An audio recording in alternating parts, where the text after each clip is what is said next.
आइए दोस्तों, इस क्वेश्चन के माध्यम से मैं सिखाने का प्रयास करता हूं कि हम सोचें कैसे, हाउ टू थिंक। देखिए, सबसे पहले तो हमें पता होना चाहिए कि a की पावर पर अगर m प्लस n लिखा हुआ है तो इसका मतलब है कि ये a की पावर m और इंटू में a की पावर n है। उस हिसाब से हम इसे लिख सकते हैं कि this is 3 to the power x और इंटू में 3 की पावर 243 और दिस इज x की पावर x। बस अब जरा देखो, सोचने का तरीका यहां से शुरू होता है। हमें सॉल्व करने के लिए x को निकालना है। सबसे पहला काम होना चाहिए कि अगर x फैले हुए हैं, इधर भी है उधर भी, तो सब एक तरफ ले आओ आप। उस हिसाब से मैं इसका डिवाइड इधर लगा लेता हूं भाई, तो इट विल बी x की पावर x और होल अपॉन में 3 की पावर x, क्योंकि हमें पता है कि अब ये स्टेप बन जाएगा x अपॉन 3 की होल पावर x। अच्छा, जहां तक बात है इधर, इसको यही रहने देते हैं 3 की पावर 243। चलिए, अब ये भी एज इट इज 3 की पावर 243 में बना रहने देता हूं। अच्छा, अब जरा सोचने की कोशिश करिए, यहां पर लिखा है x अपॉन 3। अगर यार ये x अपॉन 3 है, काश पावर भी बिल्कुल सेम हो जाए, क्योंकि इस तरह के क्वेश्चन में एक बात देखी गई है कि अगर डब्बा रखा है और डब्बे की पावर पर भी डब्बा ही आ जाए तो ये एक पैटर्न बनता है, क्योंकि राइट साइड में भी हम कोशिश करते हैं कि स्टार की पावर स्टार बन जाए, तो इससे फायदा ये होगा कि डब्बा और स्टार को हम इक्वल बोल पाएंगे।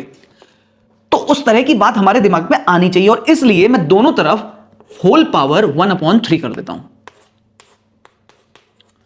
जब पावर के ऊपर पावर होती है तो आपस में प्रोडक्ट हो जाता है। उस हिसाब से ये हो गया x अपॉन 3 की होल पावर x अपॉन 3। मेरा टारगेट अचीव हो गया, डब्बा की पावर डब्बा वाला सेम बन गया। अच्छा, अब इधर सोचिए, अगर आप ध्यान से देखोगे तो दिस इज 3 की पावर 243 में 1/3 का मल्टीप्लाई होगा तो ये बनेगा 81।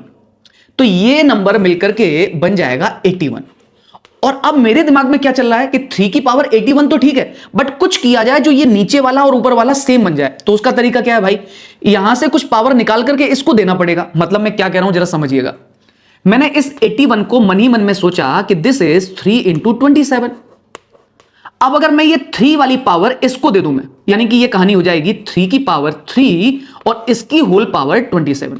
आप लोग कंफ्यूज ना हो इसलिए मैं बता देता हूं कि कभी भी लिखा हो a की power mn, that can be written as a की पावर m उसकी होल पावर n, या फिर कभी कभी हम इसे लिख सकते हैं a की पावर n की होल पावर m। तो अब आप मुझे बताइए, मैंने क्या किया, इस 3 इंटू दिस m n ये था, तो मैंने इसको इसकी पावर बना दिया है। नाउ दिस इज 27 की पावर 27। दोस्तों, जो हमारा टारगेट था वही अचीव हो गया। अब यहां से देखिए तो x बाई 3 वो भी 27 होगा और ऊपर लिखा हुआ वो भी सेम है, तो दिस इज ऑल्सो 27। यानी कि यहां से पता चला कि x upon 3 is equal to 27, और यहां से हम x की वैल्यू निकाल सकते हैं, दैट इज 81। उम्मीद करते हैं क्वेश्चन नहीं अप्रोच डेवलप हुई होगी आपकी। इसे नोट जरूर कर लीजिएगा। राधे राधे।